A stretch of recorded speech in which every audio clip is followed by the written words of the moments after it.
चलते हम लोग दीर्घ उत्तरी प्रश्न की ओर। अति लघु उत्तरी कर लिए, लघु उत्तरी कर लिए और चैप्टर 2 श्वसन के दीर्घ उत्तरी प्रश्न कर रहे हैं हम लोग।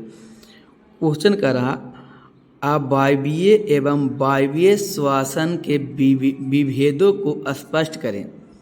उत्तर हो जाएगा, अवायवीय श्वसन के ऑक्सीजन की अनुपस्थिति में होता है, जबकि वायवीय श्वसन ऑक्सीजन के उपस्थिति में होता है। दूसरा अंतर, अवायवीय श्वसन की पूरी क्रिया कोशिका द्रव में होती है, जबकि वायवीय श्वसन में क्रिया का प्रथम चरण कोशिका द्रव में तथा द्वितीय चरण माइक्रोकॉन्ड्रिया में होती है।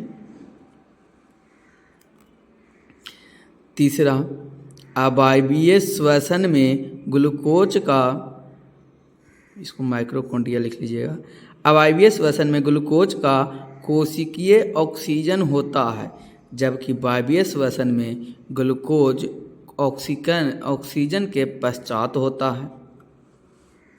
चौथा पॉइंट, अवायवीय श्वसन में ऑक्सीजन के पश्चात पाइरुवेट, इथेनॉल या लैक्टिक अम्ल का निर्माण होता है तथा कार्बन डाइऑक्साइड निकलता है, जबकि वायवीय श्वसन में ग्लूकोज ऑक्सीजन के पश्चात कार्बन डाइऑक्साइड एवं जल का निर्माण होता है। पांचवा पॉइंट, अवायवीय श्वसन में कम ऊर्जा मुक्त होता है, जबकि वायवीय श्वसन में अधिक ऊर्जा मुक्त होता है। ये था आपका वायवीय अवायवीय में सारा अंतर। प्रश्न संख्या 2 में, 2 क्या करा प्रश्न संख्या करा, पाइरुवेट के विखंडन के विभिन्न पथों के बारे में लिखें। पाइरुवेट के विखंडन के विभिन्न पथों के बारे में लिखें। इसका उत्तर हो जाएगा, पाइरुवेट के विखंडन के विभिन्न पथ निम्नलिखित हैं। पहला, पाइरुवेट ऑक्सीजन की अनुपस्थिति में इथेनॉल एवं कार्बन डाइऑक्साइड में परिवर्तित हो जाता है। यह क्रिया किण्वन कहलाती है, जो ईस्ट में होता है। दूसरा, ऑक्सीजन के अभाव में हमारी पेशियां में पाइरुवेट से लैक्टिक अम्ल का निर्माण होता है। पाइरुवेट से लैक्टिक अम्ल का निर्माण होता है। हमारी पेशी कोशिकाओं में अधिक मात्रा में लैक्टिक अम्ल के संचय से दर्द होने लगता है। बहुत ज़्यादा चलने या दौड़ने के बाद हमारी मांसपेशियां में इसी कारण क्रैम्प का तकलीफ होने लगता है। इसी कारण किसका तकलीफ होने लगता है? क्रैम्प का तकलीफ होने लगता है। तीसरा पॉइंट देखते हैं हम लोग।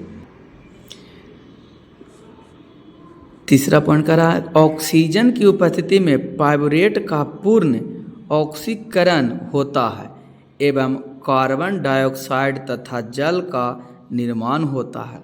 चूँकि यह क्रिया ऑक्सीजन की उपस्थिति में होती है, अतः इसे वायवीय श्वसन कहते हैं। कौन देने योग्य बात? ध्यान देने योग्य बात। ये कौन था? प्रश्न संख्या 2 का पूर्ण रूप से आंसर था इसका। चलते प्रश्न संख्या 3 की ओर। प्रश्न संख्या 3, स्थलीय कीटों में श्वसन अंग की रचना तथा श्वसन विधि का वर्णन करें। स्थलीय कीटों में श्वसन अंग की रचना तथा श्वसन विधि का वर्णन करें। उत्तर, स्थलीय कीटों में श्वसन अंग की रचना इस तरीक़ा से स्थलीय कीट है, जिसको टिड्डा कहते हैं हम लोग, इंग्लिश में ग्रासहॉपर कहते हैं। यहाँ श्वसन रंध्र, जिसी को हम लोग और इसी को हम लोग कहते हैं ट्रैकिया भरा हुआ है। ट्रैकिया ये क्या है? कीट है। इस तरीक़ा से इसका संरचना है। तो इसका उत्तर हो जाएगा, स्थलीय कीटों में श्वसन विधि ट्रैकिया द्वारा श्वसन कीट जैसे टिड्डा, श्वसन कीट टिड्डा तथा तिलचट्टा में होता है। ट्रैकिया शरीर के भीतर स्थित अत्यंत शाखित हवा भरी नलिकाएं हैं, जो एक ओर सीधे ऊतकों के संपर्क में होती है तथा दूसरी ओर शरीर की सतह पर श्वासरंध्र नामक छिद्र के द्वारा खुलती है।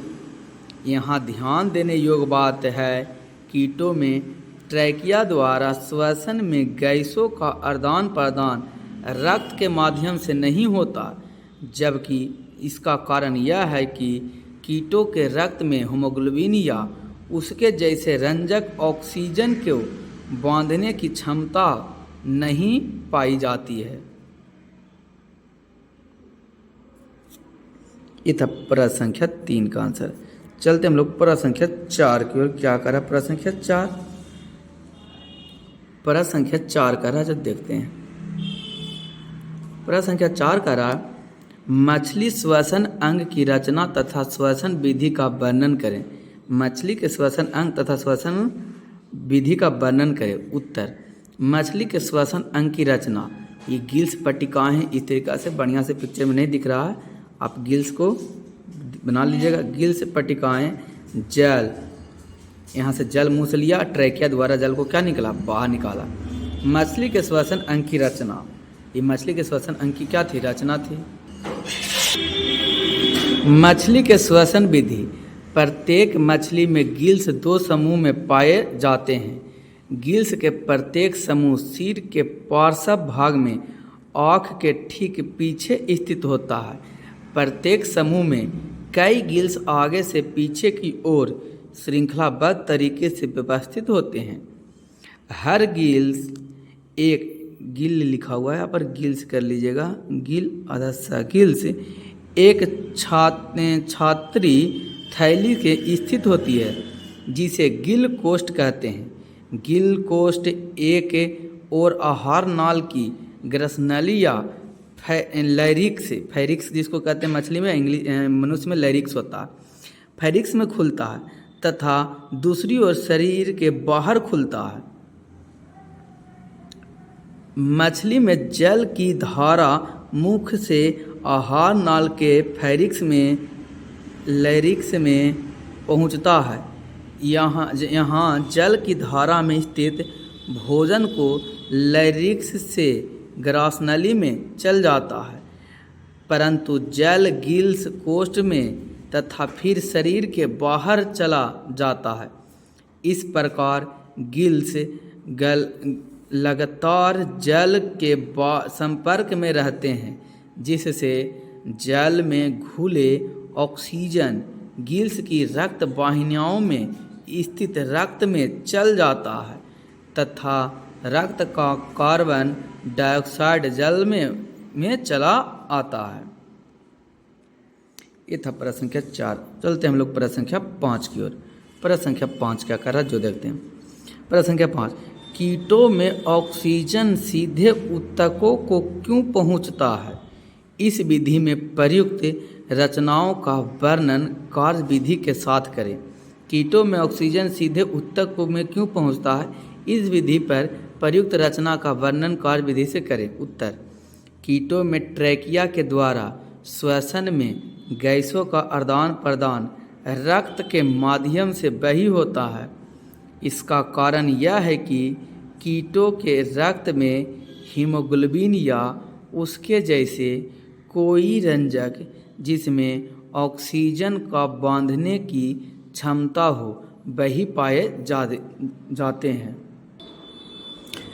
प्रश्न संख्या 6, मनुष्य के श्वसनांगों की रचना का वर्णन करें। उत्तर, मानव के श्वसन अंग का कार्य शुद्ध वायु को शरीर के भीतर भोजन तथा अशुद्ध वायु को बाहर निकालना है। इसके प्रमुख भाग हैं, पहला नासा द्वार एवं नासा गुहा। नासा द्वार से वायु शरीर के भीतर प्रवेश करती है। नाक में छोटे छोटे और बारीकी बाल होते हैं जिनके वायु छन जाती है। उसकी धूल उसमें संपर्क कर वहीं रुक जाती है। इस मार्ग में श्लेष्मा की परत कई कार्य में सहायक करती है। वायु नम हो जाती है। दूसरा, ग्रसनी ग्लॉटिन नामक छिद्र से श्वास नली में खुलता है। जब हम भोजन करते हैं तो ग्लॉटिन त्वचा के एक उपास्थि कपाट एपिग्लॉटिन से ढका रहता है। ये श्वास नली का क्या हो गया, नासिक बेसन कहलाता है, मुख गुहा, ये गला कहलाएगा, ये लैरिक्स कहलाएगा, नीचे क्या हो जाएगा, ट्रैकिया हो जाएगा, और ये फेफड़ा है, बोरॉन्क्स है, ब्रोंक्सिल है, वायुकोष्ठ है, पैराकास प्लूरा है, हृदय का स्थान यहाँ, ये फेफड़ा कहलाएगा, और नीचे ये डायफ्राम है। ये चित्र बना लीजिएगा आप मनुष्य के श्वसन अंग। तीसरा है श्वसन नली। उपास्थि में से बनी हुई श्वास नली गर्दन से नीचे आकर श्वास नली बनाती है। यह श्वसन से बनी होती है, जो सुनिश्चित करती है कि वायु मार्ग में रुकावट उत्पन्न न हो। अगला चलते हैं चौथा पॉइंट में। चौथा पॉइंट क्या कर रहा, फुसफुस होता है इसमें मनुष्य के श्वसन अंग में। करा फुसफुस के अंदर मार्ग छोटी और छोटी नलिकाओं में विभाजित हो जाता है, जो गुब्बारों जैसी रचना में बदल जाता है। इसे कुपिका कहते हैं। कुपिका एक सतह उपलब्ध कराती है जिसमें गैसों का विनिमय हो सकता है। कुपिकाओं की भित्ति में रुधिर वाहिनिकाओं का विस्तरण जाल होता है। ये था प्रश्न संख्या 6 का पूर्ण आंसर दीर्घ उत्तरी का। प्रश्न संख्या चलते हैं कितने, 7। 2 प्रश्न और बचे हुए हैं, 9 प्रश्न तक है, तो चलते प्रश्न संख्या कितना, 7। करा मनुष्य में श्वसन क्रिया का वर्णन करें।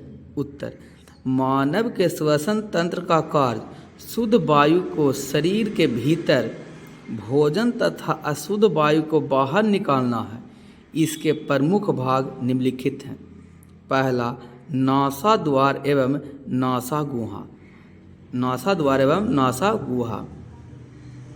नासा द्वार से वायु शरीर के भीतर प्रवेश करती है। नाक में छोटे छोटे और बारीकी बाल होते हैं जिनसे वायु छन जाती है। उसकी धूल उससे संपर्क का वहीं रुक जाती है। इस मार्ग में श्लेष्मा की परत इस कार्य में सहायक करती है। वायु नम हो जाती है। ग्रसनली। ग्रसनली ग्लॉटिन नामक छिद्र से श्वसन में खुलती है। जब हम भोजन करते हैं तो ग्लॉटिक्स त्वचा के एक उपास्थयुक्त कपाट एपिग्लॉटिक्स से ढका रहती है। तीसरा, श्वसन नली। उपास्थि से बनी हुई श्वास नली गर्दन से नीचे आकर श्वास नली बनती है। यह बलयों से बनी होती है, जो सुनिश्चित करता है कि वायु मार्ग में रुकावट उत्पन्न न हो। चौथा, फुसफुस। करा फुसफुस के अंदर मार्ग छोटी और छोटी नलिकाओं में विभाजित हो जाती है, जो गुब्बारे जैसी संरचना में बदल जाता है। इसे कुपिका कहते हैं। कुपिका एक सतह उपलब्ध कराती है जिसमें गैसों का विनिमय हो सकता है। कुपिका की भित्ति में रुधिर वाहिनिकाएं विस्तृत जाल होता है। अगला जो 5वां पॉइंट है, काज इसका क्या है। जब हम श्वास अंदर लेते हैं, हमारी पसलियां ऊपर उठती है और हमारा डायफ्राम चपटा हो जाता है। इससे बच्छ गुहा बड़ी हो जाती है और वायु फुसफुस के भीतर चूस ली जाती है। वह विस्तृत कुपिकाओं को ढक लेती है। रुधिर शेष शरीर से कार्बन डाइऑक्साइड कुपिकाओं में छोड़ने के लिए लाता है। कुपिका रुधिर वाहिका का रुधिर कुपिका वायु से ऑक्सीजन लेकर शरीर की सभी कोशिकाओं तक पहुंचाता है। श्वसन चक्र के समय जब वायु अंदर और बाहर होता है तो फुसफुस सदैव वायु का विशेष आयतन रखते हैं, जिससे ऑक्सीजन के अवशोषण तथा कार्बन डाइऑक्साइड के मोचन के लिए पर्याप्त समय मिल जाता है। कौन देने योग्य बात, ध्यान देने योग्य बात। चलते हैं प्रश्न संख्या 8 की ओर। प्रश्न संख्या 8 क्या कह रहा है, श्वसन एवं स्वच्छावास के बीच अंतर है। तो हो जाएगा, लिखिए उत्तर होगा, श्वसन सजीवों के अति अनिवार्य प्रक्रिया है। इसमें ग्लूकोज अणुओं का ऑक्सीजन कोशिकाओं में होता है। श्वसन वैसी क्रिया के सम्मिलित रूप को कहते हैं जिससे बाहर वातावरण से ऑक्सीजन ग्रहण कर शरीर के कोशिकाओं में पहुंचाया जाता है, जहां इसका उपयोग कोशिकाएं ईंधन या ऑक्सीकरण कई चरणों में विशिष्ट एंजाइम की उपस्थिति में करके जैव ऊर्जा एटीपी का उत्पादन किया जाता है तथा इस प्रक्रिया से उत्पन्न CO2 कार्बन डाइऑक्साइड को फिर कोशिकाओं से शरीर के बाहर निकाला जाता है। जबकि श्वासोच्छ्वास में श्वसन की दोनों अवस्थाएं प्रश्वसन एवं उच्छ्वास को सम्मिलित रूप से श्वासोच्छ्वास कहलाती है। नासिका द्वारा हवा को फेफड़े तक पहुंचाता है, जहां ऑक्सीजन रक्त में चला जाता है तथा रक्त से फेफड़े में आया कार्बन डाइऑक्साइड बीच हवा के साथ बाहर निकल जाती है। इस क्रिया को श्वासोच्छ्वास या सांस लेना कहते हैं। दूसरा कहलाएगा श्वसन दो क्रियाओं अर्थात प्रश्वसन तथा उच्छ्वास के द्वारा पूर्ण होता है, जबकि श्वासोच्छ्वास में श्वसन की दो अवस्थाएं प्रश्वसन तथा उच्छ्वास मिलकर श्वासोच्छ्वास कहलाती है। ये प्रश्न संख्या कितना था? 8 था। अब चलते प्रश्न संख्या कितने की ओर? 9 की ओर। प्रश्न संख्या 9 क्या कर रहा है जो देखते हैं। प्रश्न संख्या 9 कर रहा है कोशिकीय श्वसन का चरण करें, वर्णन करें। कोशिकीय श्वसन का वर्णन करें। उत्तर, श्वसन क्रिया में ग्लूकोज अणुओं का ऑक्सीकरण कोशिकाओं में होता है, इसलिए कोशिकीय श्वसन कहते हैं। संपूर्ण कोशिकीय श्वसन की दो अवस्थाएं हैं। पहला अवायवीय श्वसन, दूसरा वायवीय श्वसन में विभाजन किया गया है। पहला अवायवीय श्वसन, यह श्वसन का प्रथम चरण है जिसके अंतर्गत ग्लूकोज का आंशिक विखंडन ऑक्सीजन की अनुपस्थिति में होता है। इस क्रिया द्वारा एक अणु ग्लूकोज से दो अणु पाइरूवेट का निर्माण होता है। इस कोशिकाओं द्रव में होता है तथा इसका इस तरीक़ा से स्ट्रक्चर है। इस तरीक़ा से आप स्ट्रक्चर इसका बना लीजिएगा। ये हो जाएगा आपका स्ट्रक्चर। कोशिका श्वसन में ग्लूकोज है, ग्लूकोज कोशिका द्रव में स्थित है। ये टूटेगा पाइरूवेट में एटीपी के ऊर्जा के रूप में। जब पाइरूवेट में टूटेगा तो ऑक्सीजन के अनुपस्थिति में कहाँ होता है? ईस्ट में इथेनॉल प्लस कार्बन डाइऑक्साइड बनेगा और ऑक्सीजन की उपस्थिति में माइक्रोकोन्ड्रिया में बनता है CO2 प्लस H2 प्लस ऊर्जा का उत्पादन होता है। लेकिन यही ऑक्सीजन के अभाव में पेशीय कोशिकाओं में ये होगा लैक्टिक अम्ल बनेगा। यही लैक्टिक अम्ल बनने के कारण मांसपेशियों में क्या होता है? दर्द होता है, जो कि ऑक्सीजन के अनुपस्थिति के कारण होता है। आगे चलते हैं। कह रहा है कोशिकाओं श्वसन का वर्णन इस तरीके से। प्रत्येक चरण विशिष्ट एंजाइम द्वारा उत्प्रेरित होता है।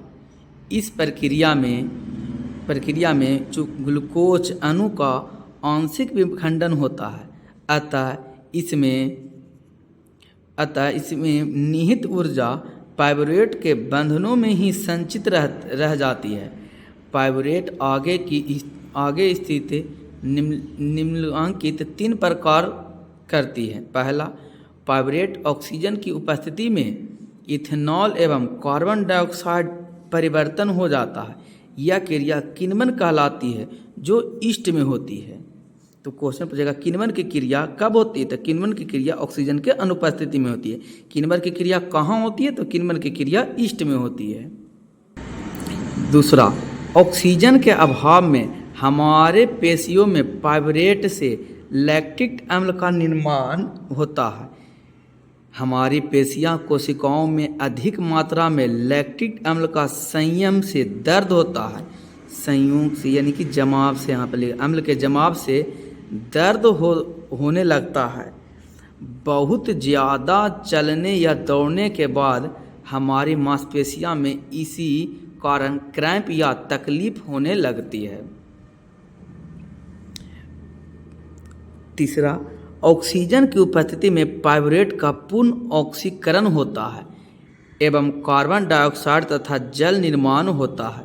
चूँकि यह क्रिया ऑक्सीजन की उपस्थिति में होती है, अतः इसे वायवीय श्वसन कहते हैं। तो वायवीय श्वसन क्या है?